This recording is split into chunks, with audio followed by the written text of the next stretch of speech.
Olá, oitavo ano, tudo bem com vocês? Vamos fazer a correção aí da página 81 da apostila. No número 46, pedia para você identificar entre esses números que estavam aqui no quadro, quais eram quadrados perfeitos. Um número para ser quadrado perfeito, ele precisa ter raiz quadrada exata, tá? Por exemplo, o 16 é quadrado perfeito, porque raiz quadrada de 16 é igual a 4. O 121, ele é um número quadrado perfeito, porque raiz quadrada de 121 é igual a 11. E assim a gente teria vários números, né? Aí, olhando para esses que estão aí no número 46, não é viável que a gente utilize a calculadora, tá? Então, quando eu tenho números altos, assim, né? Números grandes aí, umas quantidades aí bem grandes, e eu preciso encontrar as raízes, o que que eu posso fazer? Tá decompondo esse número. E aí, essa decomposição, você vai se lembrar que eu vou fazer decompondo eles em números primos. Quem são os números primos? Ó, o 2, o 3, o 5, o 7, o 11, o 13, o 17, o 19 e assim eu teria outros, certo? Então eu peguei o primeiro aqui, o 784, como ele era par, dividi por 2, deu 392, ainda é par, dividi por 2 de novo, deu 196, dividido por 2, 98, por 2, que deu 49, aí 49 não dá para dividir por 2, eu dividi por 7, porque 7 vezes 7 são 49, e 7 é primo. Certo? Não dava por 3 e não dava para dividir por 5. 49 dividido por 7 deu 7, 7 dividido por 7 deu 1. Aí como que eu vejo se ele tem ou não raiz quadrada exata? A decomposição do 784 foi assim, ó, 2 ao quadrado, 2 ao quadrado, né? O 2 duas vezes, 2 duas vezes e o 7 ao quadrado, 7 duas vezes. Então eu reescrevi ele aqui. 2 ao quadrado vezes 2 ao quadrado vezes 7 ao quadrado. Se eu multiplico todo mundo aqui, eu tenho 784. Como eu quero saber se ele é quadrado perfeito, eu vou tirar a raiz quadrada dele. Então, eu peguei esse resultado aqui da fatoração e coloquei dentro da raiz, tá? Só que preste atenção numa coisa, eu estou elevando ao quadrado, mas depois eu vou tirar a raiz quadrada. Então, ó, 2 ao quadrado, 4. Raiz quadrada de 4 vai dar 2. 2 ao quadrado, 4. Raiz quadrada de 4 vai dar 2. 7 ao quadrado, 49. Raiz quadrada de 49 vai dar 7. Então, eu faço simplesmente o cancelamento, ó, da raiz quadrada com os expoentes. Porque o que eu estou fazendo aqui? Operações contrárias. Eu estou elevando ao quadrado e depois eu tiro a raiz. Aí, eu multiplico esses números que sobraram aqui, ó. 2 vezes 2, 4. 4 vezes 7, 28. Então, se eu colocar aí o 28 ao quadrado, 28 vezes 28 vai ser igual a 784, certo? Então, 784 é quadrado perfeito. Vou marcar ele aí, tá bom? Vamos tentar o outro agora, ó. Peguei aqui um outro exemplo, 3.375. Aí fiz a mesma coisa. Como ele era ímpar, eu comecei a divisão por 3, né? Porque 3 é primo. Peguei aqui, dividi, deu 1.125 por 3 de novo e fui fazendo a decomposição, certo? Até chegar aqui a 1. Aí depois reescrevi aqui do lado, ó. Fui agrupando de 2 em 2, porque era a raiz quadrada. Então ficou 3 ao quadrado, tá aqui. Sobrou um 3. 5 ao quadrado, tá aqui. Sobrou um 5.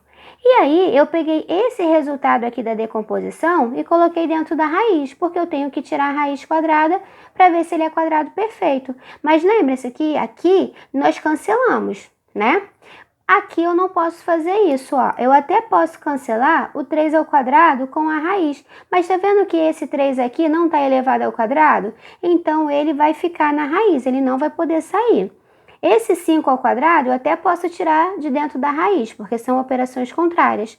Mas esse 5 aqui, ele não está ao quadrado, então ele vai ficar.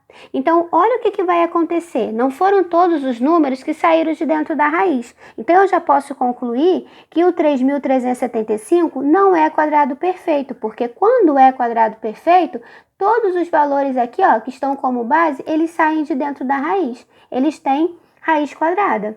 tá bom? Então, esse aqui não é quadrado perfeito. Para eu escrever, ó, ficaria assim, ó, sairia o 3 vezes o 5. Então, 3 vezes o 5 sairia. E ficaria um 3 e um 5, multiplicando também. 3 vezes 5, 15, raiz quadrada de 15. Então, 3.375 é igual a 15 vezes a raiz de 15. Lembrando que raiz de 15 não é um número quadrado perfeito, não é um número racional, né? Então, 3.375 não é quadrado perfeito. Tá legal? Agora um outro exemplo, ó. O 4.225. Como é terminado em 5, comecei a decomposição por 5, mas eu poderia verificar se não era por 3, tá? Para saber se o número é divisível por 3, é só você somar os algarismos. Vamos fazer aqui, ó, 5 com mais 2, 7, 7 com mais 2, 9, 9 com mais 4, 13. 13 é divisível por 3? Não, então esse número não é divisível por 3. Aí fiz a decomposição, cheguei a esse resultado aqui. Aí eu agrupei, ó, 5 vezes 5, 5 ao quadrado. 13 vezes 13, 13 ao quadrado. Então, para saber se ele é quadrado perfeito, eu vou tirar a raiz. Estou elevando ao quadrado, mas estou tirando a raiz quadrada, ó, posso cancelar. Quem vai sair? O 5 vezes o 13. E quanto que é 5 vezes 13? 65. Então, se nós fizermos aí 65 ao quadrado é igual a 4.225, tá? Então, eu vou lá e vou marcar que 4.225, a raiz quadrada é o 65. Ele também é quadrado perfeito, tá? E aí, a gente pode estar fazendo isso com todos os outros, tá? Eu tenho aqui também que vai ser quadrado perfeito. Aqui a gente só tem 3. É o 9.801. Tá? Então, são quadrados perfeitos o 784, o 9.801 e o 4.225. Tá legal? Só esses 3 aí. Continuando aí, agora o número 47, tá? Pede para você generalizar e escrever aí se os valores são ímpar ou pares, tá? E aí você poderia ter pensado em valores mesmo, ou quando fala para a gente estar generalizando, então eu vou estar usando um método, uma forma, uma expressão para representar essa situação, tá? Porque o que vai valer para um número tem que valer para qualquer que seja esse valor aí. Tá bom? E lá na letra A dizia assim, o dobro de um número é par, não, o dobro de um número par, né? É par ou é ímpar? Então, vamos pensar. Quando eu tenho um número par, para eu ter um número par, eu tenho que multiplicar sempre por 2, certo? Por exemplo, se eu tiver o número 3, ele é ímpar, mas eu quero transformar em um número par, eu faço 3 vezes 2, que vai dar 6. Se eu já tiver um número par, 8, e multiplicar por 2, 16, eu vou continuar com o número par. Então, qualquer que seja o número ímpar ou par, quando eu multiplico por 2, eu transformo em um número par. Então, para transformar em um número par, é só multiplicar qualquer que seja o número por 2. Vou chamar de n o número, tá? Estou generalizando, estou transformando aí numa expressãozinha algébrica, que aí vai valer como método para a gente resolver qualquer aí que seja o valor, tá? Depois ele diz assim, o dobro desse número par. Então, o dobro vou multiplicar por 2. Para eu ter um número par, eu multiplico por 2. Mas é o dobro desse número par. Então, eu vou fazer 2 vezes 2n, que vai ser igual a 4n. E aí, você vai chegar à conclusão que qualquer número que você multiplicar aí por 4, o seu resultado sempre vai ser par. Seja um número positivo ou negativo. Tá legal? Aí na letra B diz assim, o dobro de um número ímpar é par ou ímpar? Vamos pensar no seguinte, se eu multiplico por 2, eu tenho um número par, então quando eu multiplico por 2 e somo 1, eu vou ter um número ímpar. Quer ver? Eu vou te dar um exemplo, ó. O número 5. N agora, vamos supor que N seja igual a 5. Se eu fizer 2 vezes 5, vai dar 10. 10, quando somado com 1, vai dar 11. 11 é um número ímpar. Vou pegar agora N sendo par, tá? Vamos supor que N seja igual a 8. Então, eu vou multiplicar por 2. Vai ficar 2 vezes 8, 16. Quando eu somo 1, eu chego a 17, que é um número ímpar. Então, sempre que eu quiser ter um número ímpar, eu vou multiplicar por 2 e depois eu vou somar uma unidade. Mas aí ele diz assim, o dobro de um número ímpar. Então, eu tenho que dobrar isso aqui, multiplicar por 2, certo? Vou dobrar aqui, imaginando que eu tenho um número ímpar. Aí você pode escrever dessa forma, ou a gente pode estar aplicando a distributiva. 2 vezes 2n, eu vou ter 4n.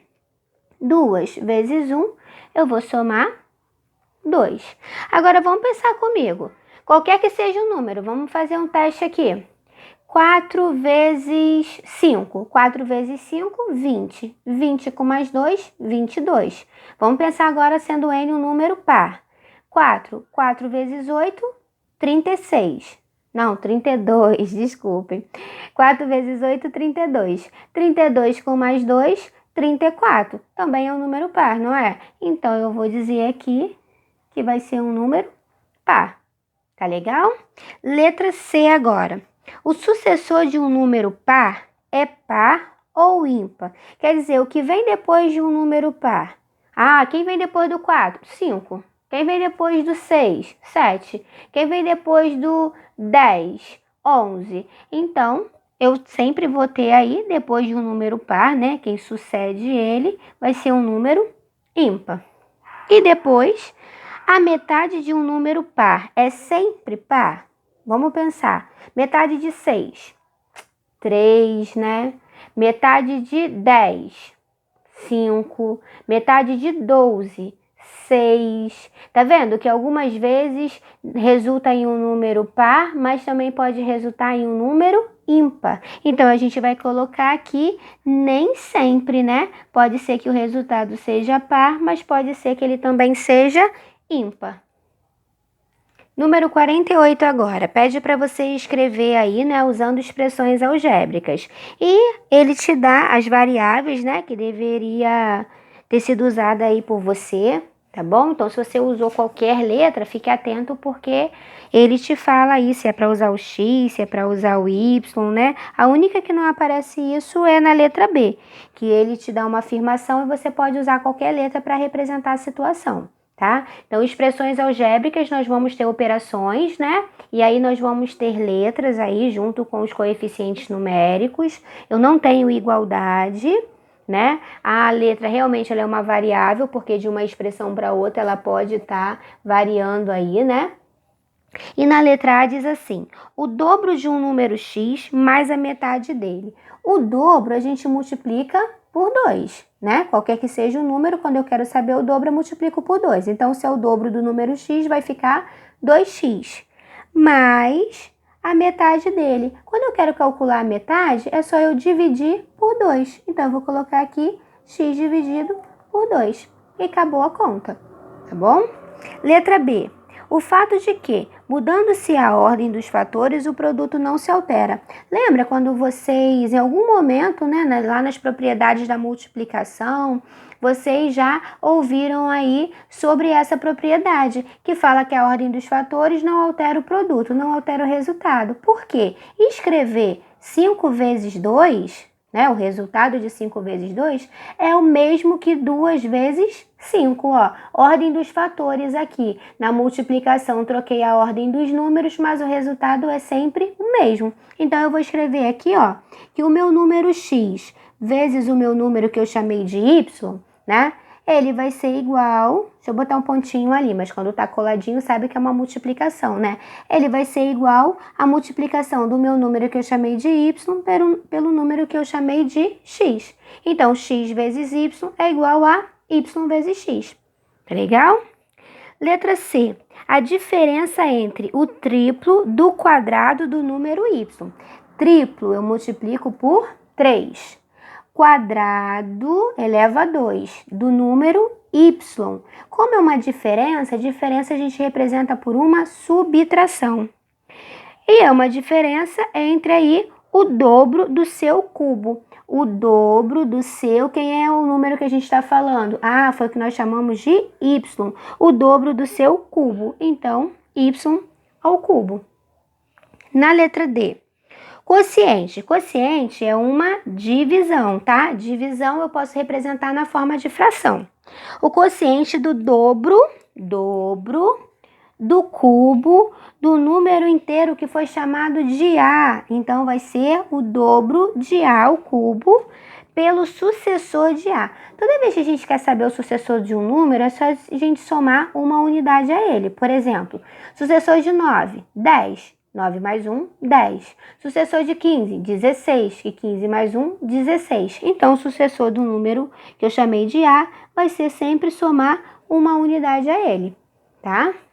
A letra E diz assim, a soma do inverso do número positivo m. Vamos lembrar, ó, quando eu estou falando o oposto, eu troco os sinais. Por exemplo, qual é o oposto de mais 5? Você vai me dizer que é menos 5. Então, qual é o oposto de x? Vai ser menos x. Eu troco o sinal.